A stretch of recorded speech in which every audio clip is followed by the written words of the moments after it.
You're listening to the AI-powered marketing show where we investigate and explore the intersection of artificial intelligence with modern digital marketing strategies. Each week, host Keith Bell brings you expert insights, powerful strategies, and the latest tools transforming the world of digital marketing through the power of artificial intelligence. Whether you're a small business owner, coach consultant, digital marketer, or entrepreneur, this show is your blueprint for building smarter, more scalable marketing systems. Discover how to simplify complex tech, leverage automation, and stay ahead of the curve with real-world tactics and high-impact interviews. If you're ready to attract aligned customers, grow your business with clarity, and turn AI into your marketing superpower, you're in the right place. Enjoy the episode, and if you're listening on Spotify or Apple Podcasts, don't forget to like, follow, and add the show to your favorites. Share it with a friend, leave a review, and say hello in the comments. Your support helps others discover the future of marketing, powered by AI. Hey friends, welcome back to the AI-powered marketing show where we explore how real businesses are using smart systems, human-centered strategies,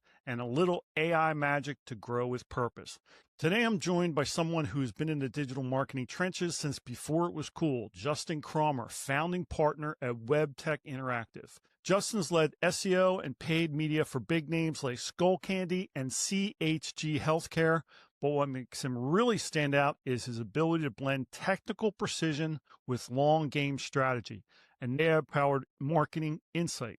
In this episode, we'll talk about the future of search, what AI is really doing to SEO and PPC, how to get the most from your marketing spend, and why marrying data with intuition might be the smartest move you ever make. If you've ever felt torn between keeping up with the trends and staying true to strategy, this is your episode. Let's dive in. Hey there, quick heads up before we dive into today's show. If you've been enjoying the AI-powered marketing show and you're ready to take things further, I'd love to invite you to check out our brand new Patreon page. That's where the deeper magic happens. You'll find bonus episodes, behind-the-scene insights, curated prompt packs, and practical tools to help you work smarter, not harder, with AI. You can follow us for free and stay in the loop with updates, or if you're ready to unlock the full toolkit, there are a few tier options to choose from based on where you are in your marketing journey.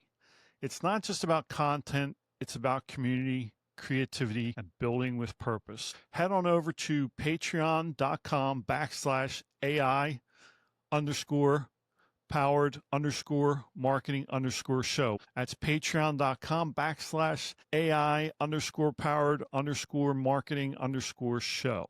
Or just to click the link in the show notes and join us there for free.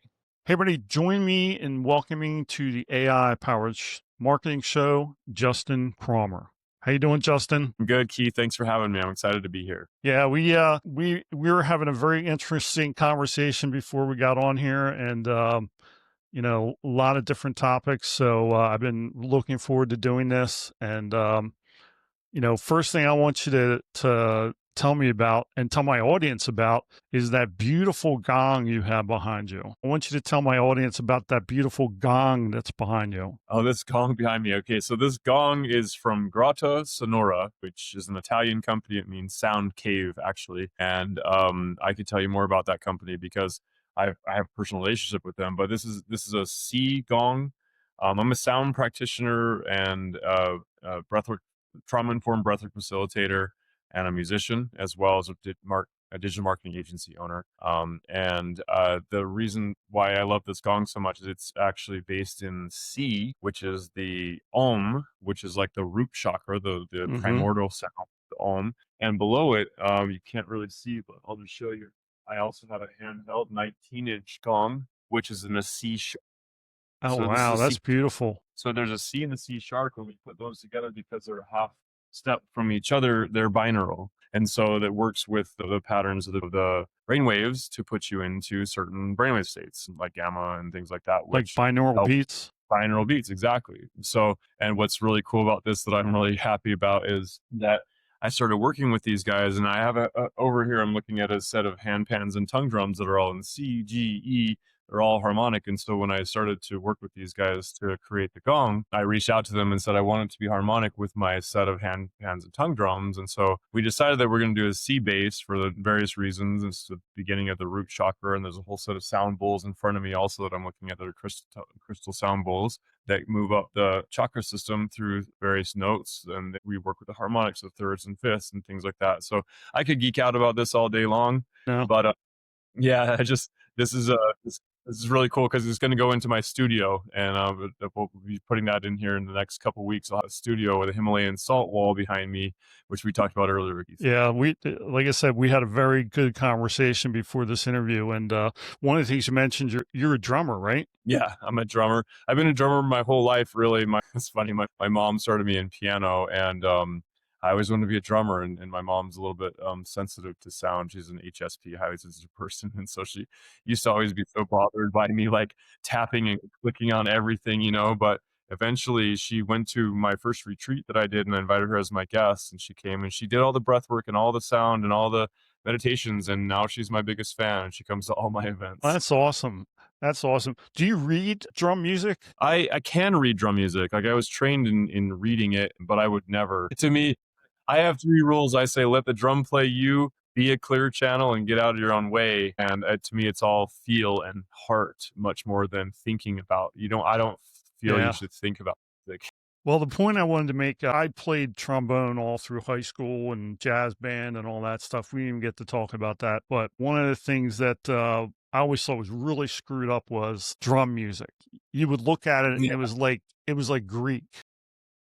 Yeah. It was crazy. So anyway, Yeah. let's get back. It keeps you at the timings and all these things, but yeah, I would never. It's all the feel. Yeah, and like it was just crazy. So anyway, so let's kick things off simple. So you've been in this game since 2008, long before AI became a buzzword or was cool. What's kept you grounded and curious in a field that's constantly changing and evolving? Well, I think that's what I love about it so much is it's constantly evolving and changing, keeps you on your toes. It's really fun for me personally. And I've had the absolute blessing, I guess, to have an amazing business partner in Scott Miskell. He's in Austin, Texas. I'm in Salt Lake City, Utah. He's who I call the grand master of SEO. He's an absolute genius when it comes to algorithms. He and I have very complementary skill sets. And so he's kind of the mastermind behind the algorithms, and I kind of really understand how to like distill that down into business speak in a way where we talk about metrics and return on investment and strategy and growth strategy and vision, and how what we're doing from an algorithmic perspective actually boils down to dollars and cents. And so what's really kept me, I guess, grounded in this whole thing is seeing results, to be honest. When we have such a good finger on the pulse of understanding when an algorithm change happens, what that means for the entire field of result sets or players in the field, if you will, the SERP result sets, because we're an agency who's worked with 1,500 clients over the last almost 20 years. We work with everything from B2B to B2C, e-commerce, lead generation, like every type of industry almost, with particular, specialties. But we have such a wide perspective on things that we can see who are the winners and the losers, and not only do we see from our own clients' perspective, but we also watch a lot of the industry news, and Scott's a big contributor in some of these forums and things like that. So it's really what's really kept us grounded is knowing with confidence that we can track the results of our work and see patterns within algorithms. Essentially, the way that we like to see it is that if there is an algorithm, it can be gamed. It's something that we say. So there's a way to play with the algorithms. Cool. Yeah, I've only been in the digital marketing game now for about 7 years, and I remember when I first started, I built a Shopify store selling bow tie dog collars, and I built it, and I was like, "Where is everybody? Why aren't people like buying my stuff?" I had no knowledge Yep. of SEO, no idea about Facebook ads or PPC or any of that stuff. And it's been a long journey and I've learned a lot, but I know that how important SEO and PPC ads are in the marketplace. So, and it was one of the reasons I was looking forward to having you on. Now you've worked with everybody from Skullcandy to healthcare brands. Yeah.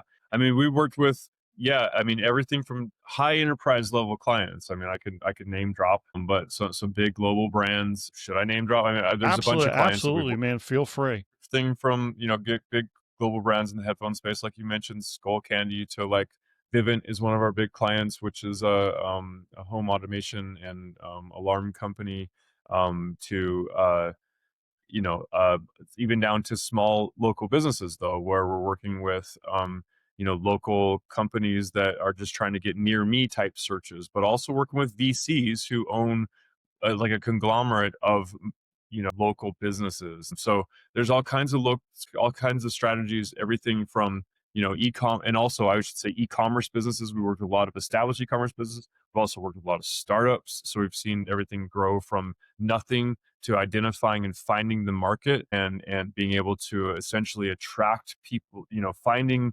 essentially the audience and attracting them to us. That's what the beautiful thing about search is. When we're talking about marketing, there's push and pull marketing. So you can push a message to an audience that you think is interested in what you're offering, versus pulling an audience to you when they're actively searching for what you offer. And there's a advantage of both of those. And this kind of gets into the PPC and SEO realm, where you're pushing an audience a message. There's other ways of pushing. We can talk about that, versus pulling them to you. So it's a chasing versus attracting. And sometimes you have to actually chase before you can attract, because if you're in an emerging market, for example, let's say you're selling cold pressed dog food or something like that, that's not really well known yet, there's not going to be a demand for it. So there's no pull really available yet. So you push a market to an audience that's interested in something that's similar. So then you may have to tap into something like gut health or something like that, where you're essentially solving a problem that they don't realize exists. I mean, no, sorry, they realize the problem exists. They don't realize the solution exists. So in that scenario, you have to push a market. You have to push the message to the audience before you can attract them to you. But once it becomes a well-known thing, like let's say, for example, water, everybody needs water. There's going to be search demand for water. So then in that situation, you want to be found for the searches when people are actively looking for what you offer. So you want to be pushing and pulling, but you want to kind of be doing them both. And there's when you balance which one you're using at which time, kind of, and also can you use them simultaneously? And the answer is usually, yeah, let's do them both. But do them in a way where you're not cannibalizing yourself, and in a way where you're doing it where they're in harmony with each other. Yeah, I was just going to say that it seems like from what you're describing, there's kind of like a symbiotic relationship between the two, where they kind of Yeah, like almost like that yin and yang, back from my yeah, exactly. that kind of. It's the Vesica Pisces we talked about too, a symbol of balance and harmony. But really, it is like being able to find yourself in that center, in the perfect place where you can be really found by all audiences at all stages of the buying cycle. Because we talk about buying cycle, we talk about things like, where are they at in the funnel? Mm-hmm. Sorry, like, are they top of funnel, bottom funnel, middle funnel? Meaning, are they like, for a good example of that is like talking about the customer journey, like a patient journey. So in the healthcare space, one of the places that I really am passionate about, but this can be applied to really any space, is about understanding the customer, client, or patient's journey. In the medical space specifically, people start by looking for answers to a symptom, right? They have a certain issue. Maybe they have a rash, or they're losing their hair or something. So they start by looking for the symptom, and then they find the treatment. And then once they find the treatment, then they find the provider. So there's like this arc that happens, and you want to be found at all stages. The top of funnel is where it's a research phase, where they're like, how do I, go back to the dog food example, can my dog eat salmon? My dog, gut health issues, like why does my dog have, diarrhea or whatever, you know what I mean? So they have this symptom that leads to then like the actual like solution to the problem. And then the like, who am I going to choose as the provider of that solution? So it can be applied to really pretty much any industry. Yeah, I think as you were talking, what popped into my head was the customer awareness scale, where they're you know they start out on the on the left side, and they work to the right, where they're problem aware, solution aware, and they kind of move all the way to the end where they recognize you as a solution. One of the things that with all the guys that I've talked to that do SEO, you guys are like the ultimate detectives. I was I think I told you this. I was a detective for I was a police officer for 25 years, but you guys like go out and like dig deep into the marketplace, and you're just like brilliant. Like I consider you like the modern SEO detectives. You go out and find stuff. Yeah, it's so funny you say that, because I call Scott Miskell, my business partner, I call him I have many nicknames beyond the Grand Master of SEO. I also call him the Super Sleuth. Yeah. Because he is like perspective, he literally can find anything to the level that's crazy. That's what's available if you really know how to search. But yeah, when in terms of searching for things, I think a good example of that is like, we've had some clients where basically, let's say for example, we had one client was a truck and like a truck and trailer supply company. So they did like truck tarps and straps and things like that for trucking companies. And that was their entire business. And they did really well. And we actually got them from a 6-figure per month revenue to over 7-figure monthly revenue on the e-commerce business. But then we're like, hey, you know what? There's also the search demand that we're noticing when we do keyword research. When you do keywords, I can talk specifically about how you do keyword research. But when you look at the market, and I'll just tell you really quick because I want this to be useful information for people, is that when you do keyword research, there's 4 main things you want to look at, which is going to be the estimated search volume of the phrase. So how many monthly searches per month? What is the current ranking position of the website that you're trying to rank? So your own website, where are you positioned in Google?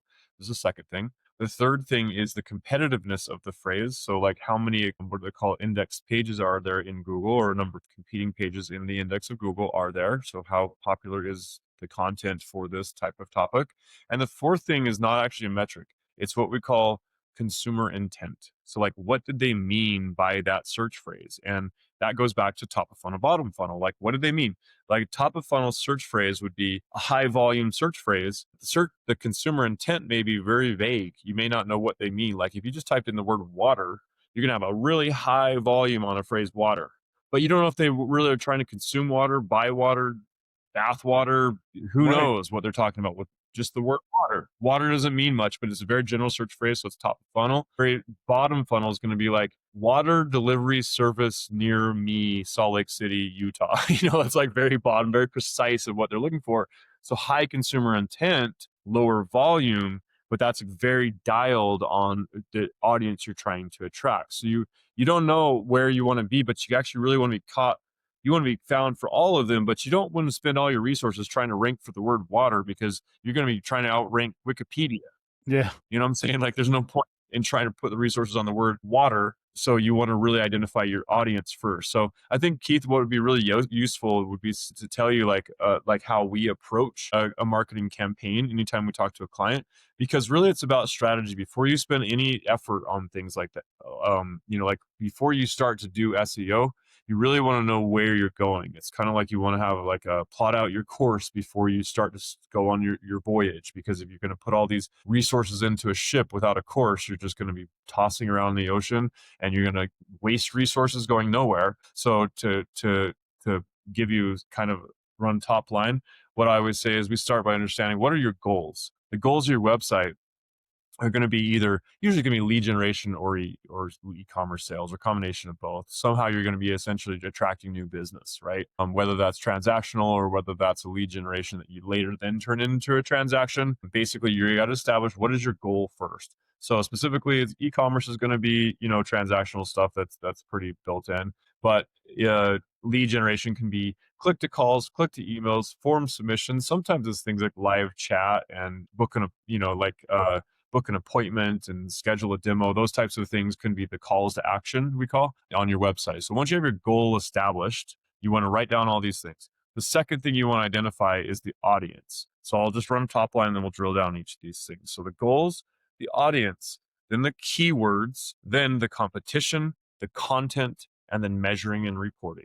Okay, so to drill into that like second thing, when you're trying to identify the audience, that's who are you trying to attract? Like who is your ideal client? So that is like, You're reading there my may be mind. you might be multiple personas within that, right? So you might be like, it might be like say for example, we have a battery company who's a rechargeable lithium ion. It's like a lithium ion USB rechargeable battery. This product solves the problem for people who are environmentalists who don't want to be throwing away batteries. It also solves the people who are off-gridders who like don't have the ability to like just buy batteries. They want to be able to like charge their own batteries over and over. Also, sometimes it addresses like something to do with, people who care about cost savings, because it's actually going to save them money because they can keep recharging. So there's a number of different personas within that audience set that are all, the type of people that you're trying to attract. So once you identify who the people are, you kind of create your own little personas of who these people are. Then you look at the keywords. So that's the next thing. Once you identify the audience, then you look at the keywords. So keywords I already mentioned, I already tipped you off on this. There's 4 things main that you look at, which is going to be estimated search volume, the competitiveness of the phrase, ranking position, and the consumer intent of the phrase. And then you want to look at the competition, because once you know what the phrases are that you want to rank for in Google or any search engine, because we can get into the whole evolution of search and how AI is playing into this with ChatGPT and Gemini and all these answer engines and LLMs of the world. And also, we're going to definitely want to talk about what Google's AI overview and what's called zero click or no click marketing, because people are getting result sets before even leaving the page. So come back to that in a second. Once you understand like the keywords and then it's competition, right? So then you want to know what are the best ranking websites for the phrases you want to rank for. So then you get essentially your top 10 competitors, if you will, for the results for the keywords you're trying to rank for. And you can kind of look at them and you kind of reverse engineer. And this is something that you probably would need to either use an AI tool. There's some things that you can use in AI tools that will help you with this these days, but also it might be worth hiring a consultant or agency for some of these types of things if you want to go deep on understanding competitive landscape. But to understand the competition, you really want to understand what do they have that you don't, essentially, and how can you get ahead of them. And also part of that is doing competitive analysis, understanding what are their offerings, like what's their value proposition, what are their calls to action, what are their offers, what's their user experience like. So you want to get a feel for these competitors and what you're up against, put yourself in the seat of the person doing the search and being like, what are the available options to me? And so you know what you're up against. And then content is just about like on page and off page. So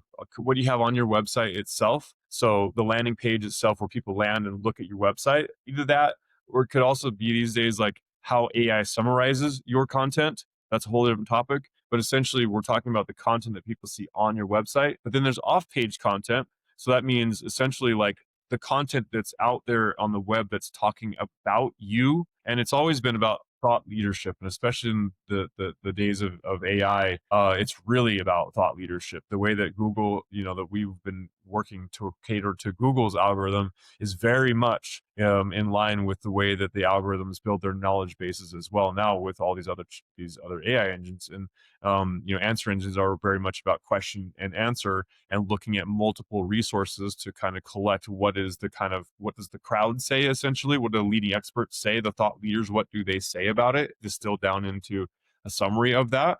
And so when we're talking about content, you want to make sure that your content is being addressed on your website as the hub, but also that people are talking about you and pointing back to you as a subject matter. And that's what we call off-page SEO or link building. So there's on and off-page SEO. And the final thing that we got to make sure is measuring and reporting. So you want to make sure you have Google Analytics, which is a free tool set up on your website so that you can set up tracking for where all your traffic's coming from, where your conversions are happening, and all those kind of things. And we can get into more specifics on the analytics and useful tools of how you can use those things yourself. How does blog posting and more specifically, like things like what we're doing here, podcasting, figure into that offline or? Yeah, it's a great question. A lot of people think they can just slap a blog post up and that's going to get them some sort of, recognition. And the reality is that's not enough. It's more about not only having a great piece of content from the beginning, right? So it used to be you could get away with like 600 word articles and just be able to have a crappy piece of content that you'd have ghost written for you, or these days you can have actually really good content written by AI. It's easy to create a good piece of content, but it's about creating longer form content these days, more in-depth articles with FAQs and structuring content with headings and bullet points and FAQs and things like that. So that's the type of content that you want to be creating. But it's not about just creating a good piece of content. It's about also distributing it across the web. So what we call social syndication and promotion.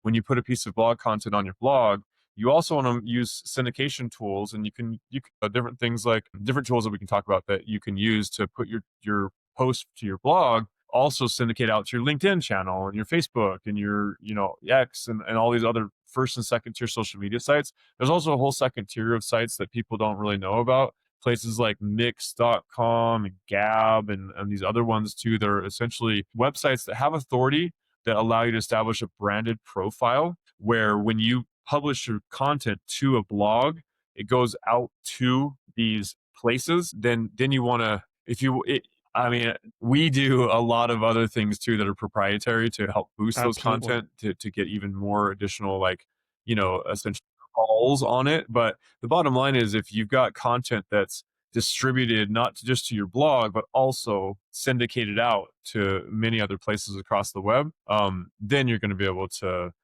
uh, get distribution in a way that's going to help the AI bots of the world crawl it and pull it into their knowledge base just the way that Google has always done. But now we've got all kinds of platforms from Chat GPT to Gemini, Claude, Gork, all these other ones that people know about. There's probably over 20 or more at least at this point that people are using, and this approach will really actually help benefit all of these answer engines or LLMs. It's really interesting the way that the world of search has evolved, because everybody traditionally has gone to Google as the search engine. But now everyone's using all these different platforms. So how do you actually even get found on these answer engines? And how do you even track like what's happening? Speaking of tracking, back in the day, you used to always be able to just track traffic to your website. And that would be a great way of knowing that, people are coming to your website and they're filling out your forms and stuff like that. But what we've actually noticed is that people, our clients, I should say, are getting more quality leads and higher transactions and better revenues and essentially the conversions without as much traffic. And the reason why that is because the search queries are becoming more and more precise. So people are landing on the most relevant inner landing page, and clicking directly on it and going through and completing their transaction really quickly. And so I guess the way to, like, how do you play into that and strategize around that and track that? Well, it's like I already kind of described the strategy of how you can get found. There's a whole thing in the marketing world now what we call surfacing. Whereas before we used to be able to track, we used to always say that links lead to ranking, to impression, traffic, to conversion. And now we're saying that links would lead to rankings, to impressions, to conversion without the tracking even happening. Because when we say zero click marketing, what that means is when someone goes to Google and they type in a certain search query, now they're getting what's called an AI overview, where Google takes essentially the summary of the top 10 listings of Google. So to get into that box, you've got to be really on the first page of Google. They're not going to just summarize the entire web. They're going to summarize the top 10 listings or so. So it's important that you get to the first page of Google and do what we call an impression driving position. When you're on the first page of Google, you get an impression. It used to be that when you get the top 3 to 5, that's when you get click positions, so traffic driving positions. But now if you get in the first page of Google, now you're going to be getting an impression, and also you're included in the answer engine, in the what I meant to say, the AI overview section. So that is. Are you a digital marketer ready to take your strategies to the next level? Introducing Make.com, the platform that's transforming how AI-driven marketers, like listeners of the AI-powered marketing show, work smarter and achieve more. Listeners of the AI-powered marketing show are already leveraging Make.com to automate complex workflows, integrate favorite tools, and scale their strategies with ease. Imagine advanced automation handling repetitive tasks, freeing you to focus on innovation. With Make.com no-code tools and AI integrations, automating everything from lead nurturing to social media management is now as easy as clicking play on your favorite podcast. Hey, listeners of the AI-powered marketing show, are you ready to start your free trial with Make.com today and experience the power of AI-driven marketing automation? Click the link in the episode description and get started now. So, Justin, before the interview, we were talking about you're working with a water company, which I thought was pretty cool. Can you walk us through, that campaign and how SEO and PPC together showed you some measurable results? Yeah, absolutely. So this is actually one of my favorite clients, Alive Water. They make these little uh, water glasses. This is one of their many products. The main thing that they do is they deliver raw spring water from. They have 2 source springs, one on the west and the east coast of the United States, and they bottle it directly at the source. They put it into 2.5-gallon glass water bottles, not the 5-gallon plastic ones that everyone's used to seeing. They're 2.5-gallon because of safety issues. They're No heavy. BPH. Yeah, they're imprinted with this exact design. It's like a That's flower of cool. life.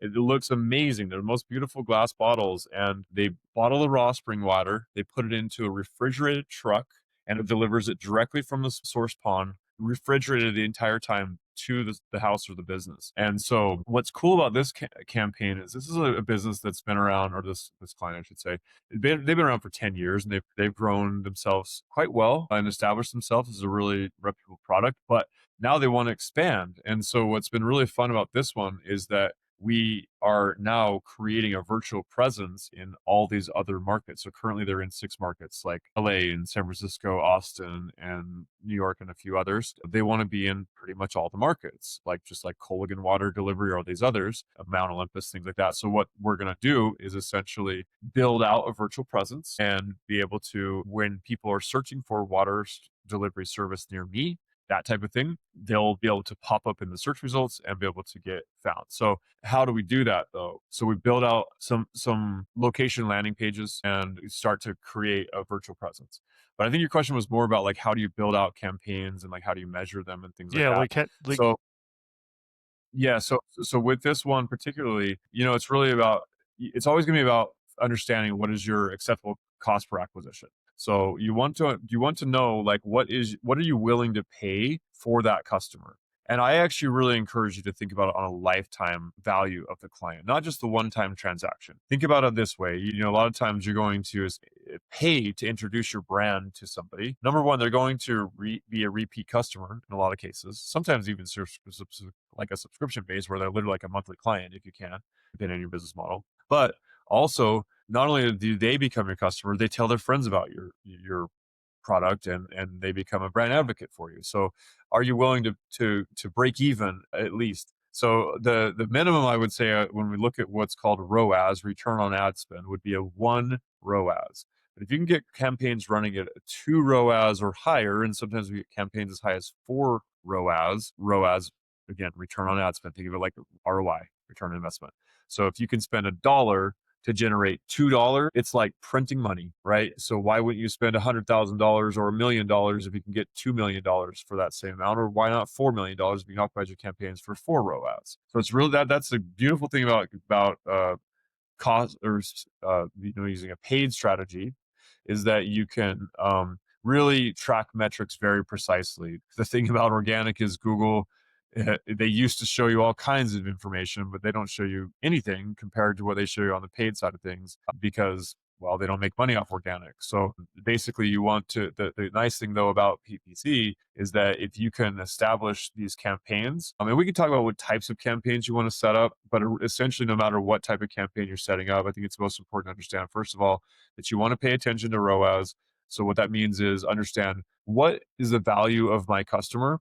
Like there's a big variance. Like if you're selling, some sort of product, you make only $1 per sale. So you only want to have a 50-cent, CPA or $1 CPA for that first transaction. Whereas if you're maybe like a real estate company, that client may make you $30,000 commission on a $1 million home. Or if you're a healthcare staffing company, you make $30,000 on a placement of physicians. Your tolerance is going to be much higher on what you're willing to spend per lead. Cost per acquisition, CPA is another, like the main 2 things when you're talking about PPC, ROAS and CPA.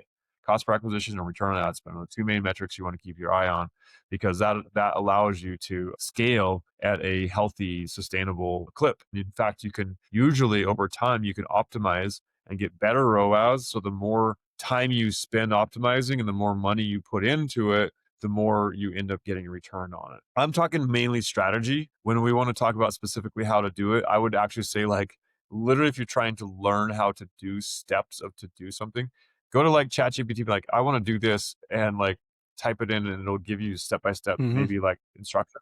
But you really want to, again, going back to, like I said before, you want to know where you're going. You want to have a strategy in place before you execute on anything. You don't want to just start executing without strategy. Strategy becomes before execution every time. Otherwise, you're going to be running inefficiently. Yeah, how one of the things that I really, really like stress is the importance of knowing your ideal customer. I mean, that's like I said before. It's like, first of all, you want to establish your goal. The second step is understanding your audience. It's like the second thing before you do any execution. Start with your goal, and then your audience, and then your keyword research, and then your competitive analysis, and then your content, and then your measuring reporting. Like some people jump straight to content and measuring, and you're like, That's like putting your ship in the middle of the ocean with no supplies and no course. Well, maybe you have a bunch of supplies, maybe too much supplies. You're just sitting there bogging down your ship and just floating there doing nothing. I'm like a big analogy guy. Yeah. Like I would never plot my ship in the middle of the ocean with a bunch of supplies and just let it sink. Yeah. I totally agree. I think that was one of the hardest lessons I had to learn when I first started was who is my ideal customer? Who do I want to sell to? Once Yeah. uh, I knew that was after establishing my goals, but who am I talking to? Who am I trying to reach? You know, so I'm going to kind of transition here to now. A lot of my listeners are people that struggle with. They feel Okay. overwhelmed. It cut out a little bit there, Keith, but I guess what I heard you saying is it's so important to establish who is that ideal customer. And I think nailed it 100%. And it's like, well, how do you identify that? Maybe that's just something useful for the audiences to understand. Like, how do you really identify who is your ideal customer? I don't know. Do you want to talk about Yeah, that? I mean that'd be great. That's probably one of the big things that I work on. At least I did with my clients is trying to get. I used it as a benchmark. If I asked them who your ideal customer was, and they said, "I don't know," I knew where that was starting with. Yeah, that is, where the work is to be done first is to help them identify that concept. Yep. Yep. Right. So identify, the ideal customer. You could literally go find like probably questionnaires and things like that that can help you identify these kind of things. But I think that if you have an established business or if you have a really strong vision of your business, at least, you probably have a decent idea of who these people are. But I would take the time to spend time literally writing out personas and be like, my ideal customer is somebody who has X amount of income, who is in this certain, demographic, who has these interests and affinities, who might like these types of brands, who might,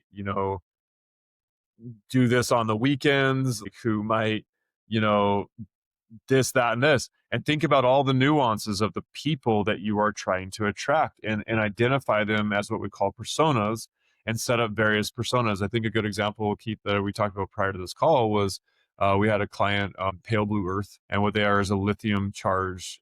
They're a lithium USB charge battery company, right? So it's a battery like a AA, AAA, Mm-hmm. 9-volt typical standard battery that you can plug in with a USB into a port and also a solar panel charger and anything with a USB port, essentially USB, and now they're the USB-Cs. So you can charge a battery anywhere you are. But think about the type of people who would want to buy that product. It's not just people who care about the environment necessarily, right? Like it may be people who want to like reduce the waste of throwing away batteries that go into a landfill that have whatever in them that's not good for the environment. And that's wasteful. So these people are buying this battery because they don't want to waste batteries, but put it with the making trash. Other people might want it because it's a cost savings. And so they don't want to just keep buying something that you throw away. Why not buy something that you could just replace the recharge over and over and over and actually save money long term by using rechargeable batteries? And there's like a convenience factor with that where you always have batteries on hand that you can just basically always have a little deck of them charging and you always have batteries, you'll never run out. Then there's people who, the third category would be people who are like off-gridders. They're like people who are backpackers and people who are maybe like whatever, people are trying to set up some bunker somewhere. They want to be able to like have batteries without being able to go to a store or something. And so that's a whole other different type of audience who are looking for this product because they want to be able to, do it off grid. And you can go down the line. There's actually more other people. There's some people who are just like early adopter tech junkies. They just think it's cool and they like the fact that it like lights up or like whatever reason. There's all kinds of different audiences and how you would appeal to them. And then you want to actually create ad campaigns that would be speaking to those individual personas to drive to a landing page. And you may even have different landing pages for different audience segments. So you might actually have the same product with 4 different landing pages. One of them's talking about sustainability, but I wouldn't probably break it down that far. What I would do is on the same landing page, I would speak to the 4 different audiences. So you got to consider when you write a landing page, the different types of people who are going to be on there, various people based on their audience segment, as well as there's different personality types. Like some people are very detail oriented and some people are skimmers and some are combinations of them. But there will be people that really want to know all the details. They want to know the product specs. They want to know how many volts there are and how long it takes to charge and how long it lasts, and what the cost savings are, all these things, right? There's some people that all they want to see is like what it looks like and how much it costs and like when can they get it, you know? And so you want to actually have your landing page speak to those different audiences. And there's ways you can structure your landing page where you can do that and address them both, because it's all the information in one place that people can't see. That's for the detail people who are more focused on just like the surface stuff. You want to speak to them too. So they would want to use like headings and bullet points and accordion style, like where you have to like expand it to look and see like all the specs, and like expand this, see all the FAQs, and like what we call accordion style, where you have to engage with the content to actually see more. Absolutely. I took a trip to the Yucatan Peninsula last year, and before I went, I bought this block charger that I use to charge up my phones and all my stuff. And there's the traveler interest as well. You know, people that travel that would want rechargeable batteries as well. Yep. So there's there's the traveler interest. I mean, you could go in so many different directions with that. What are some AI tools that you're using in your business? Yeah, there's so many good ones. I mean, obviously ChatGPT is one that we just use all the time in terms of helping to understand, you know, even marketing strategy. You can even have it help you give SEO tips on your page. You can have it help you with keyword research. You can have it write content for you. I mean, ChatGPT is an easy, obvious one. One that I would also call out too is Google has a new platform called Google Ultra, which is like right now they're running as like a promotion on it where you can get it essentially half price for the first 3 months, the full package. But basically what it offers for you is and it's like an AI studio that has everything from Gemini, which Mm-hmm. like very similar to ChatGPT, but that integrates with your Gmail and all these different things as well. But also it does have tools like there's something called what's it called? But it allows you to you can literally script a movie, and like you can type in what you wanted to create and it'll create like little video content. You can have it Flow. do Talking about different flow. pieces of like display like content, things like creating ads for you and things like that. So, you know, there's all kinds of things like that that you can play with. I could go on with other AI tools, but I would say there's just like a lot of different tools that depending on what you're looking for to create, you know, just kind of explore the different options, but make sure you're using the AI at this point. It just makes it so much easier to you know, the thing that I really love about AI, and I think we touched on this earlier, Keith, about just kind of like how you use AI. What I really like is that it allows you to take your vision of what you want to do and get it accomplished so much faster. And so that like you don't have to necessarily go out and hire a logo designer and hire a graphic designer and then hire a copywriter and then hire this and that. You can actually just have your vision come to life so much easier these days with those types of tools. Yeah, I think the tool that you're talking about is Google Flow. Flow. Oh, that's the one. Yep. Yeah, Flow is awesome. I've been playing around with that. You can create some pretty amazing commercials. There's Flow. There's Whisk also within that studio. Whisk, yep. And there's other ones too. But if you go check out the Google Ultra account, that'd be one that I would definitely recommend people check out.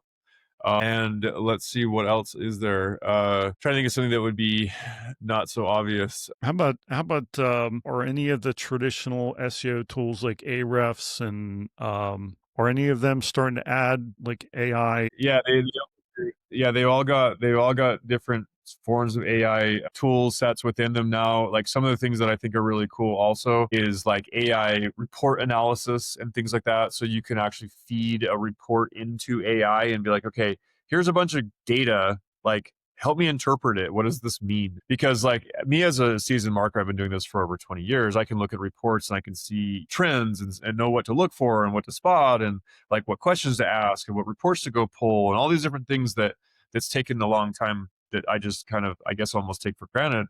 That somebody starting out, they may not even, they may look at Google Analytics and get completely lost in like, what is a traffic report versus a channel report versus, conversion tracking versus engagement rate? Like, why does these things matter? What about funnels? Like, where are people entering your website? Where are they dropping off? All these crazy things that you can get within Google Analytics.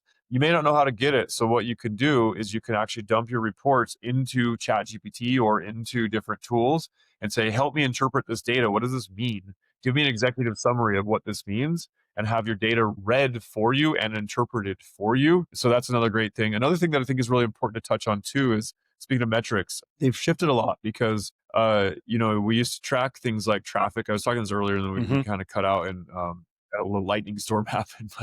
But what's important to know is that it's a concept called surfacing. So what that means is, how often are you appearing within ChatGPT, appearing within these other AI platforms, and also how well are you appearing on the AI overview on Google's search engine's results page, the SERP we call it. A lot of times people are actually doing what's called no-click marketing, where they type in a search query, they go to the Google landing page, and rather than clicking on the website itself and going there and then calling you or doing whatever they used to do, they will literally just call you from Google, because the answer is already on that search results page. So they don't even leave the SERP to call the business. And so that's why traffic is going away, but conversions are still there, or you're actually even getting better because people are getting more precise results based on their search query, because AI is just better at filtering and distilling down into the core information that you're looking for. Rather than giving you a contact page, they give you an actual phone number and an email address, and you just click on it right there. Yeah, like I'm 61 years old, so I've watched how search behavior has changed from, beginning of time to now. And one of the things that I'm seeing more and more of now with AI is this answer engine optimization. Yep, AEO. AEO optimizing your page so that it appears in these AI search platforms. Exactly. Yeah. So it's funny. SEO. Another thing that I think is kind of funny is that SEO used to mean search engine optimization, and now we're in the industry calling it search everything optimization or search experience optimization, because it's not just search engine anymore. It's answer engines and it's LLMs that people are using to find information. And so in order to get found by those, I was kind of talking earlier about how it's about having longer form content that's more in depth, that includes answers. Because thinking about how ChatGPT works, it's about question and response. So you have to have question and response type content. So you're thinking about putting in FAQs onto your landing page, making it longer. Like your blog, you used to be able to get away with 600-word blog posts that were kind of fluffy, and you want to do them like a consistency and have a lot of posts so that it shows you're really active. It's like not even really about that these days. It's about having really useful content. I'd rather have a really in-depth article once a week than a daily crap post, or even once a month than a useless piece, because Google and all these other answer engines are too smart for that. They're really looking for the deeper in-depth content that actually ties together points that answer the questions that people ask. And it's not just about your own page itself, right? So there's a big thing in AEO that's called thought leadership, right? So we used to say that when it comes to Google's algorithm, it's really important to deal with relevancy, authority, and trust. And these are just some marketing words maybe, but you think about it, the content that you're writing, you want it to be relative to the search query. You want to be authoritative and trustworthy. And to get the authoritativeness and the trustworthiness, there's nuances of how you would get that. But a lot of it has to do with not just the content you put on your website, but also distributing that content across the web, and also having people pointing back to you as the thought leader or the subject matter expert or as the resource. So link building is really important. So you can't just slap a piece of blog content on your website and have nobody talk about it and point back to you as the expert. Otherwise, it won't get picked up as nearly as much as if you have a piece of content that's then distributed out to across the web, and then people point back to you, referring to you, and they write their own third-party content about the topic, and they refer back to you because you created a really useful, resource page or something like that with an index of table of data, or just really in-depth analysis of something or whatever, because you're an expert in your field, and so you took the time to write a really in-depth piece. With the help of AI, you can use ChatGPT to help you kind of create a really in-depth piece, but then you want to put your own voice to it. You want it to sound like it's your own thing. And if you can write it from scratch, more power to you. but there are such amazing tools that can help you, really give you a head start in writing a piece of content. You can go to ChatGPT and you'd be like, hey, I want to write a blog post about this topic. Give me like, 10 points to talk about. And then you can expand on it and you can tell it your own history of like how you worked with the client that XYZ, and you could personalize it and make it sound like, and make it relatable in a human way, because everyone can tell the difference between AI written content and human content. I mean, it's a great tool, but it's not an end all be all. That's what really helps. It's about expression, human expression. That's what people resonate with, is human expression, because we're humans and we like to relate back to what human says, not what just a robot emulates a human being doing. Yeah. So I was thinking in my head, I never used to look at FAQs. I just I'm a visual guy. I like to look at all the creatives and the pictures and stuff, but I'm constantly looking at FAQs now because that's answering a question that my prospect has. What's the question? Yeah. I've started to really understand the significance of having good, solid FAQs because, Yeah, because it's always about answering a pain point, right? That's kind of classic sales, is like, how do you answer a pain point? Like, how are you the solution to a problem? And that's really what you want to express, because that's essentially, kind of like ties in with value proposition and everything else like that. So you want to make sure that you're presenting value that offers a solution to the problem that your audience is seeking. Now I know you're big on data, but from what I've read about you, you like to strike a balance between the numbers and your instincts and your gut. Can you talk a little bit about that? Yeah, I mean, that's a good point. I think it's really important. That's kind of like what I mentioned earlier with keyword research. It's like, yeah, there's four aspects of keyword research that we look at. Three of them are metrics, and one of them is a feel, essentially. There's no metric around where they are in the search funnel necessarily. You're not going to get a metric that says this is top funnel, bottom funnel. This is a research query versus a product inquiry query. It is important that you kind of use I always say when it comes to marketing, there's an art and a science to it. Mm-hmm. So there's the ability to kind of feel things as well as think about things. So whether you're another way of looking at it is like head in the heart or things like that. You really need to kind of think about both of those aspects, because you can't just be overly Spock minded about things, and also you can't be overly just fluffy and flowery and cutesy either. Like, you really have to have a strike of balance between what visually looks good and what actually strategically works. And I've got all kinds of stories about this. Actually, there was an agency we worked with that was really beautiful design type agency, and they launched a website that had all these crazy different ways of getting through a shopping cart, because it in their mind looked pretty, but it was just like, it didn't follow best practices. It wasn't the usual experience that people expected on the web. There wasn't a product matrix. It didn't have a simple, easy through the funnel type, experience. And so it was like really cutesy, but it didn't pay off. And so this client spent a lot of money to create a cute website that really didn't actually perform for what their goals were. So it's like, you really got to go back to what your goals are in the beginning. Like, what's the goal? The goal is to sell product. The goal is to like make an impact as a brand, whatever that may be for you. And it maybe necessarily is about money for you, but it is about what impact you make, whatever your intention is behind your business. And sometimes there's crossover and mix of all that. But really, you want to know what your goal is from the very beginning and make sure that your website hits that and strikes a balance between what's visual and pretty and also what's very logical and what works. Because the other thing too is people like it back in, I guess, kind of a little bit of a thing of the past, but people used to like SEO a page, and that meant just like keyword stuffing and putting all kinds of crazy amount of text that was just like hitting every possible keyword variation and all of these things like that. But it was super robotic and catering to an algorithm, not to the human reader. And so nobody would actually convert from that page, no matter how much attraction you got from search engines that were, not as intelligent as they are today. Yeah, two points on that before I forget. It goes back to that yin and yang that we were talking about, that symbiotic relationship, between the two, balancing the data with the human element of it.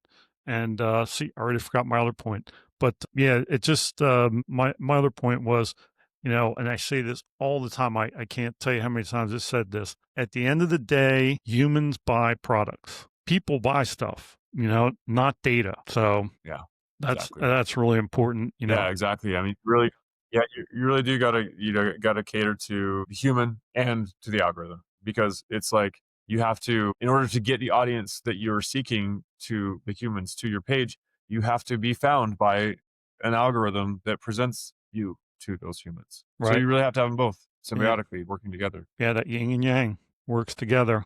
There you go. All right.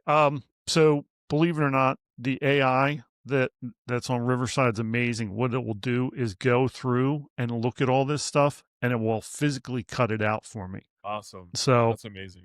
I'm gonna wrap it up here because we have about an hour and 10 minutes of content. We've been talking like crazy here. If let me start here. So if people want to find you, how, what's the best way to find you? Where, if they want to learn more about your services? Yeah, so webtek.co, WEBTEK.co is our main website. We're actually in the process of relaunching it with a bunch of new things, AI and a whole bunch of other things, but we have a pretty thorough website there. You can find us on LinkedIn and on Instagram and others. Just type in BBTEK and put in Salt Lake City and Austin, because there's actually a couple other WebTechs throughout the world, but don't be confused. WebTek.co is the best place to find us. You can also, if you want to reach out to me, I'll just give you my email address directly.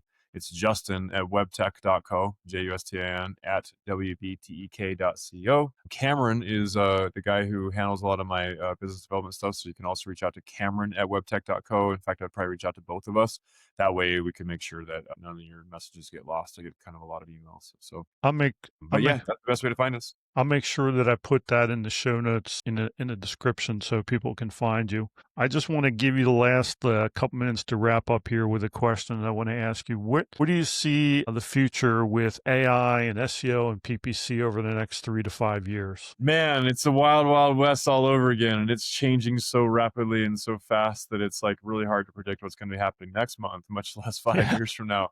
But it's a matter really, I think, just of understanding that things are just, in my mind, things are just getting better and better in terms of like really just being your expert within your field, your niche within your niche, and really, speaking confidently and experience about what you're offering. So, one thing that I started to touch on, I think we had a little bit of a lightning storm happen, but it used to be about establishing relevancy, authority, and trust. Well, now it's about EEAT, experience, expertise, authority, and trust. And it's a slight nuance. It's like, okay, what's the difference in those? But really, there is a little bit of a difference in terms of how you do it. It's like the experience that you have and the expertise. Experience meaning essentially like, how long you've been doing something, and I should say even expertise first before experience, because expertise you can have in theory, you can understand all of the expertise, have the knowledge of it, but to have the experience to speak about it with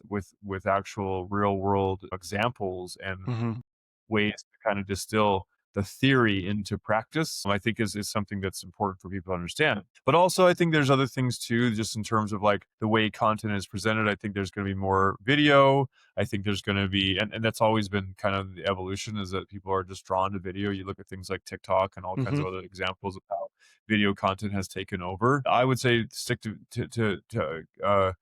establishing video, but also video is not as easy to read and digest by algorithms. That's so text is always going to be important as well. Different formats of ways to do that. And I just think that, there's so many integrations that are going to be happening as well. Like, for example, next month, in fact, I think it's rolling out already at this point. There's integration with Shopify and ChatGPT. And so like what's going to be happening with all of these current LLMs is that they're going to eventually start monetizing as well, just like any other social media platform, anything else like that. Like Facebook came along for a long time. It was free platform, no ads or anything like that. And once they have established a really big user base, then of course what they start doing is monetizing it. So it's going to be the exact same thing with ChatGPT and Gemini and all these others. At some point, there will be a Google Search Console, or there will be a Google Analytics plugged into to these new platforms that people are using, because as of right now, there's not even a channel within Google Analytics that accounts for traffic that comes from ChatGPT, unless you go digging through referral traffic. Right. A lot of things coming online as things evolve. Yeah, I think there's a lot that we could predict that's going to happen, but I think it's going to be, there's other things too. We talk about like with voice search and how people are using personal agents to help them to do the things like they're doing. And another thing I should talk about with Google Ultra account is something called Project Mariner. And that's going to be really useful for anybody who's doing any web-based task that you can automate a process. Essentially, if you write out a process, like what we call in a lot of companies do this, but what we have established SOPs, standard operating procedures, for all these different processes that we do. And if you can outline it for a human and create training documents and training videos to train a human, you will be able to also do the exact same thing for an AI agent Mm-hmm. that can do the same that a human used to do for web-based processes, and that's including the Google Ultra account. I mean, I look like a Google rep. I mean, we're a Google partner. I get nothing. By the way, I don't work for Google. In fact, I'll talk. yeah, I I'll don't work talk for to my friend Eva Dong that I just interviewed about a month ago. She's the lead AI engineer for Google monetization. I'll see if I can throw you a bone. Awesome. I would love to. And we're Google partners. I'd love to be able to, Yeah. think of ways that we can, promote it. But the bottom line is, I don't even need to promote it. The bottom line is that it's going to be something that you guys are going to have options to choose what AI agents you want to use, but get familiar with that concept of AI agents and how you can use it to create efficiencies within your business. And I think that there's probably some fear around what does that do for humanity in terms of like Mm-hmm. cutting jobs, things like that. And I think I would like really want to end it like on a positive note and say that for me, what it empowers people to do is, rather than plugging away to do some sort of repetitive task that they don't necessarily probably love doing anyway, it allows them to be able to get into their creative flow and to really dream and vision what they want to come up with in terms of how they can change the world with a new product or new service or something that they've always dreamed of doing, and people can start actually really adding value to the world in a way that's coming from a creative expression rather than plugging along as a cog in a wheel machine, if you will. Mm-hmm. And it allows the machines to do the heavy lifting while we could be the creators as humans and connecting in with our own creativity and our own passions, and finding better work-life balance and being able to spend time with our family and spend time doing, recreation and things like that, while also having the work being done and being able to contribute value and live in a more beautiful world. Couldn't have said it better myself, brother. And on that note, I'm going to wrap it up. Justin, thank you so much for coming on the show. You've been an awesome, awesome guest. It's my pleasure, Keith. It's been an amazing interview. Thank you so much.